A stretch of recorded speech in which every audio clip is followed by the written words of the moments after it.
હમણાં એક આયર ને ભૂત વળી ગયું. મારી ઉપર જ કહેવાય ને, તમે ક્યાં કોક છો અનકભાઈ. પાછું અહીંયા આવવાનું છે એક પ્રોગ્રામ કરવા ફાઇનલ, એટલે હું બીજું નહીં કહું કાંઈ. ભરતભાઈ અને હવે ભરતભાઈ સરપંચ થયા છે એટલે કઈ વાંધો નહીં.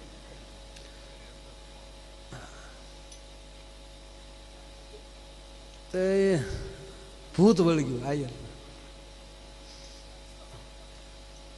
પછી દાખલા કરીને કાઢવું પડે ને, કોઈ કાઢ્યું જ નહીં. 15 દી પછી ભૂત બોલ્યો, એ મને કોક તો કાઢો.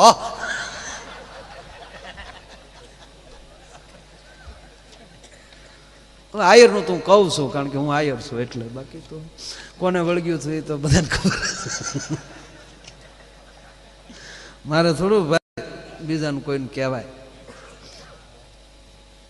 પછી ભૂતને કોકે કીધું, ભરતભાઈ ભૂતને કોકે કીધું પણ તને વાંધો શું છે, અમે ક્યાં કાઢીએ તને, તું તો કાઢ્યું ન નીકળે ને બદલે તું એમ કે આમાં મને કાઢો. તાકે કાઢો એમ ન કહું, તા કેમ, તાકે 10 દિવસ એને ખાધું જ ન, પીધ જ છોડો. મારે કેટલા ઘૂંટડા ભરવા ભૂત કે. ભૂત કંટાળીને ભાગી ગયું. બોલો લ્યો,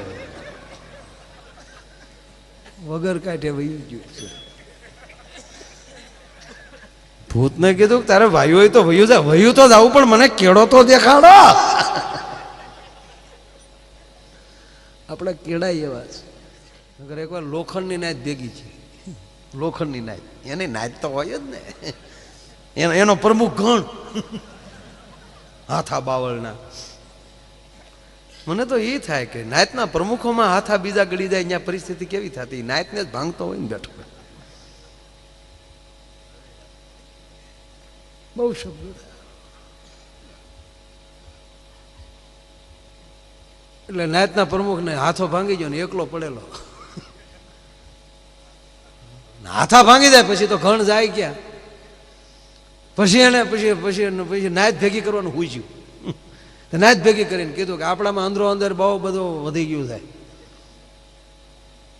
શીણીએ કીધું કે એ બધું કરનાર તમે મોટા બાપુ.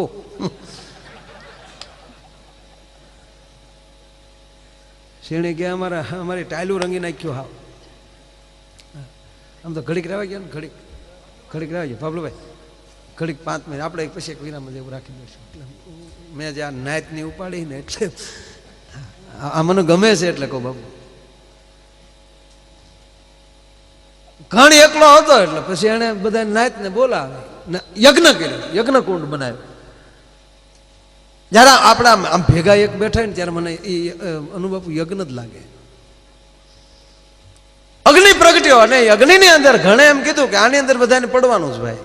કારણ કે જ્યાં સુધી આપણે અગ્નિમાં નહીં પડીએ ત્યાં સુધી આપણે તપશું નહીં, અને તપશું નહીં ત્યાં સુધી પીગળશું નહીં, પીગળશું નહીં ત્યાં સુધી એક નહીં થાય. કે આપણે નાયતમાં બહુ વધી ગયું છે. જેટલા છે આ ડાવળા એ મને બોલાવો, કાતરને બોલાવે, કાતર પડ્યા. કાતર કે હું નાયતમાં ન કાપતી હો, બીજે કાપું છો. કે બીજે પણ ધંધો તો એ જ ને. ખાબે કાતરને નાખે. શીણીને કીધું હાલે શીણી, તે કટકાત કરી તું. એને ના થામ જોઈને તમે મા બાપ છો પણ મને હાણસી પકડે છે અને તમારો નાનો ભાઈ ઉપર ધડાકા બોલાવે. બધાને બોલાવે, હથોડાને કાતર હાણસીને ખાપકો બધા પીડ્યા. હોય ને હુયાને બોલાવે. આ મને બહુ ગમે. હોય ને હુયાને કીધું કે એ બે માણસ પડવામાં.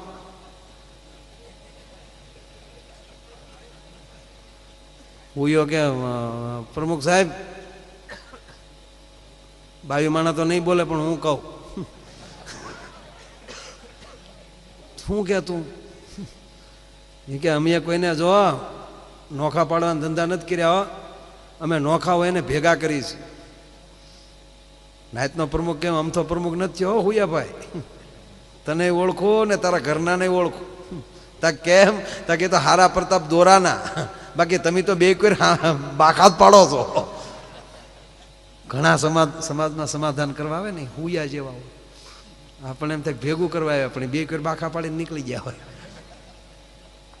પછી કઠણા એ બે દોરા વગીને આવ્યા હોય, સિવાય નહીં, હળગાવીને જાય. અમે ઘણો મનાવ્યો પણ માનવા જોવે ને બોય. સાચી વાત હુયા ને હોય ને સમજાણે એ ખાઈ ગયા છેલ્લે ઘણ પડ્યો એ અંદર અને હાડ હાડ હાડ હાડ હાડ અગ્નિ હળગતો હતો અને બધું લોખંડ એમ કહેવાય પીગળ્યું, એક બન્યું, એ થંભ બન્યો. એમણામ તપેલો ને તપેલો હતો ને હરણા કસે પ્રહલાદને લાવ્યા, પકડ્યા. એક થેલી નાયતને કોઈ ભક્ત પકડી જાય ને આવો, એ થંભ ફાટ્યો, અંદરથી નારાયણ પ્રગટ્યો. પણ એ ભગવાન ક્યારે પ્રગટ્યો? જ્યારે એક થયા અને એને કોઈ સંતે બત ભરી, ત્યારે અંદરથી ભગવાનને પ્રગટવું જ પડે. એમ ખંભાળિયામાં ભગવાન પ્રગટવાની વાર નથી, પ્રગટી ગયો છે. કારણ કે સમાજ એક થાય અને આવો થંભ મંદિર રૂપી ઊભો થાય અને એની અંદર આવો સંત બત ભરે,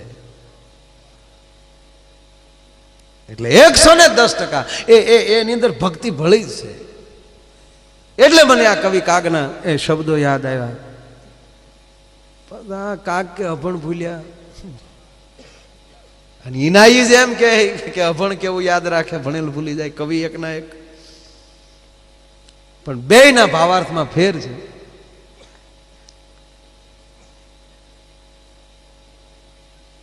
એ જ્યારે એ કેવળ જ્યારે પગ ધોતો હતો ભગવાનના, આ ત્યારે લખાણું છે કે અભણ કેવું યાદ રાખે.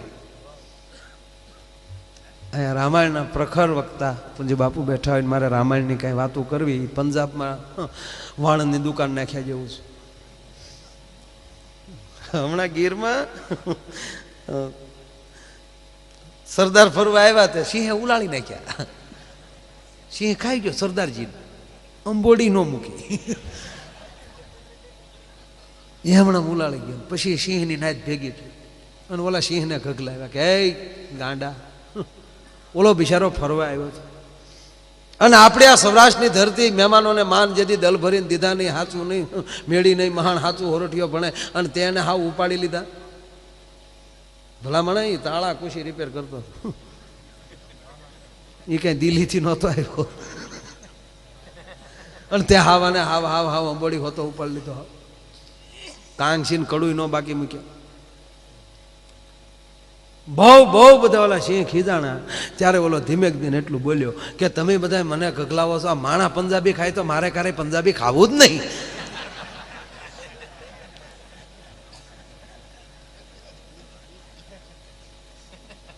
ગજબ છે માણસ. અને હું તો આપણા ગામડામાં, તમારે તો આ બાજુ સારું છે, બાકી અમારા કાંઠો